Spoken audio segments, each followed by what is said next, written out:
یہاں تو امانت الجان کو پامال کیا جاتا ہے. ایسے لوگوں کو تلاش کیا جاتا ہے کہ کون ہے جو سب سے زیادہ کرپٹ, بد اخلاق, گندے اخلاق کا انسان, گرا ہوا انسان, ان کو ملے اور آپ کے ملک کا حکمران بنا دیں تاکہ اچھے طریقے سے ان کو استعمال کیا جا سکے.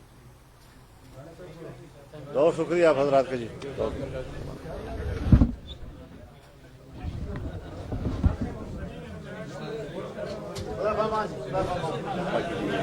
کوئی دقیقہ فروگداشت نہیں کریں گے اور پاکستان کی عزت اور اس کے استحکام کے لیے ہماری دفاعی قوت کام آئے گی. ہم بحث کر رہے ہیں اس وقت پاکستان کی نظریاتی حیثیت کے حوالے سے, نظریاتی حوالے سے حکمرانوں کے اقدامات کے حوالے سے, اور اس پر ہم نے بات کرنی ہے اور انشاءاللہ العزیز ہم نے یہ جنگ جیتتی ہے.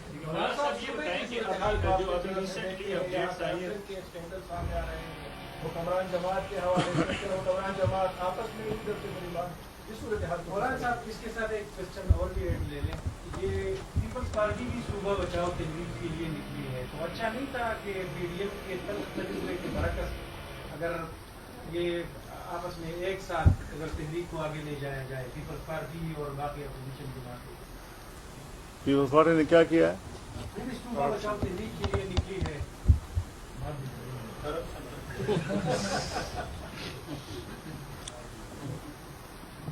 کل ایک شخص لطیفہ سنا رہا تھا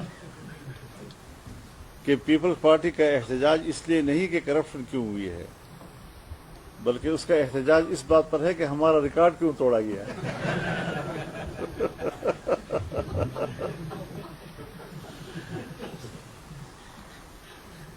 تو بات بنیادی یہ ہے. اور یہ احتجاج بھی ان کے سامنے ہے جی کہ کس قسم کا احتجاج تھا. بہرحال یہ جنگ ہم نے لڑنی ہے اور آئین و قانون کی روشنی میں لڑنی ہے. اس حوالے سے جو بھی صورتحال منظر عام پر آئی ہے, صوبے کے اسمبلی کے اندر سے یہ آواز اٹھی ہے. یہ نہیں کہ کسی حزب اختلاف کی جماعت نے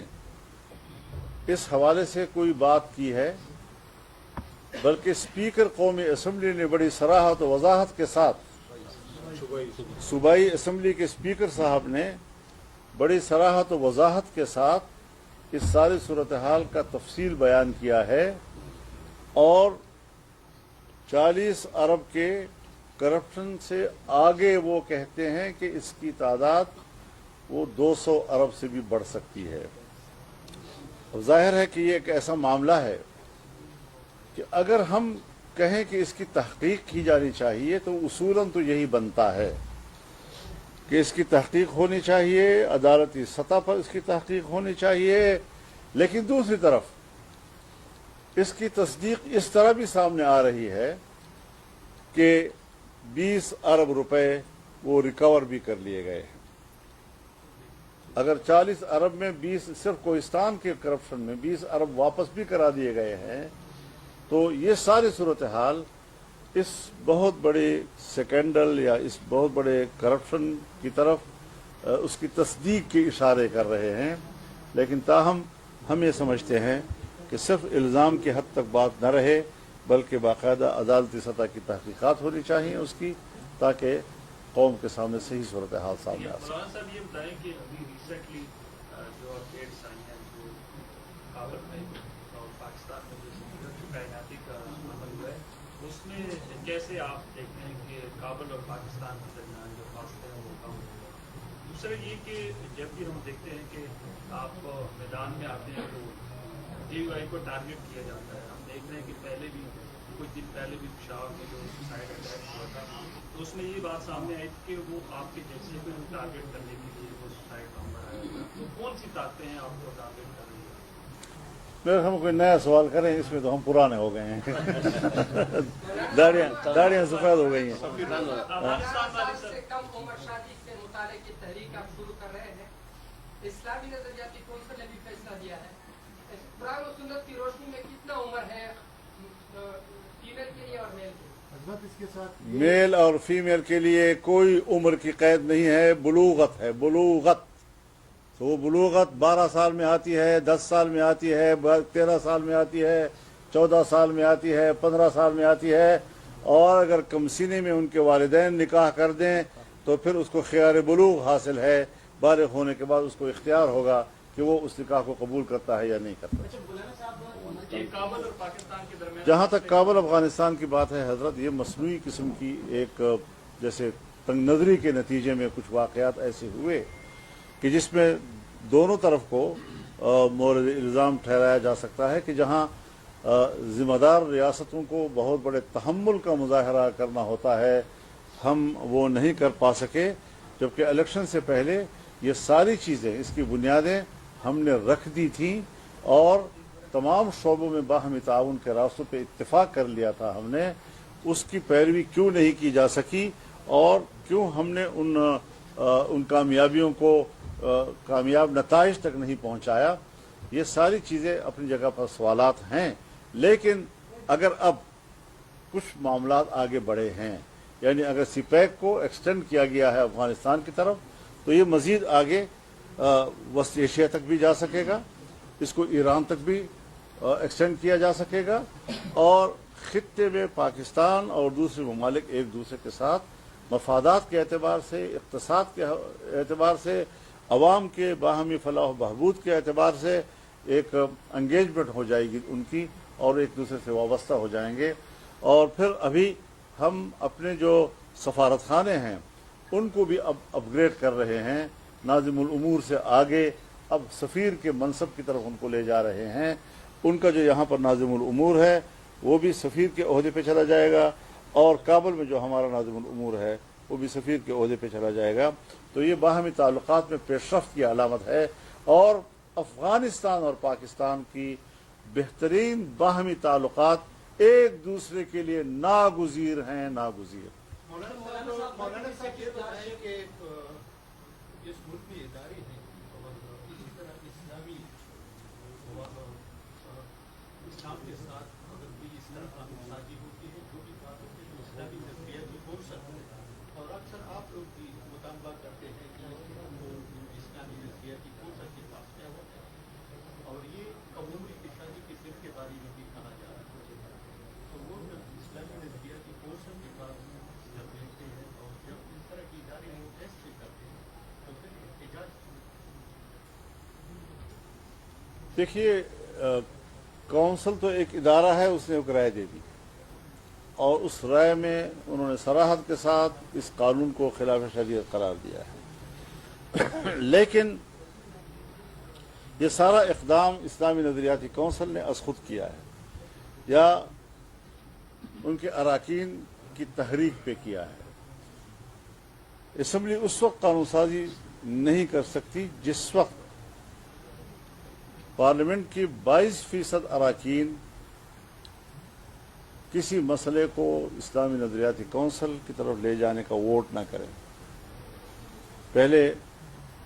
یہ تعداد غالباً 50% کے قریب تھی یا 40% کے درمیان تھی، اور اب وہ نیچے 22% پہ آ گئی ہے۔ تو اس کا ایک پروسیجر ہے ضرور اپنی جگہ پر، لیکن ہم نے صرف پروسیجر کو دیکھنا ہے، یا یہ کہ ہم خود بھی مسلمان ہیں اور ہمارا ایک اسلامی عقیدہ اور نظریہ ہمیں کیا کہتا ہے، اور اس حوالے سے اسلام ہماری کیا رہنمائی کرتا ہے۔ ہم وہاں اندھے کیوں ہو جاتے ہیں، ہمارے آنکھوں پر پردے کیوں آ جاتے ہیں، اور صرف اس بنیاد پر کہ ہم نے مغربی دنیا کی پیروی کرنی ہے، ان کو راضی رکھنا ہے، ان کو راضی رکھنے میں ہمارے اقتدار کے امکانات پوشیدہ ہیں، تو آخرت میں اللہ کے سامنے پیش ہونا ہے یا نہیں ہونا چاہیے۔ تو یہ حکمران حضرت اللہ کا جرم کر رہے ہیں، یہ مجرم ہیں، قوم کی بھی مجرم ہے، آئین کی بھی مجرم ہے، قرآن و سنت کی بھی مجرم ہے۔ مولانا صاحب یہ بتائیں کہ سپریم کورٹ میں مخصوص نشستوں کا مسئلہ زیر سماعت ہے۔ ججز نے یہ ریمارکس کیے ہیں کہ یہ جماعت کی نمائندگی نہیں ہے پارلیمنٹ میں، اس کو مخصوص نشستیں کیوں دی جائے، اس مسئلے کو آپ کس طرح دیکھتے ہیں؟ دیکھیے، کورٹ جو فیصلہ کرے گی اس کا انتظار کریں گے، جب تک مسئلہ سب جوڈس ہے تو ہم کیا کہہ سکتے ہیں۔ سوال یہ ہے کہ پہلے بھی آپ نے صوبے کی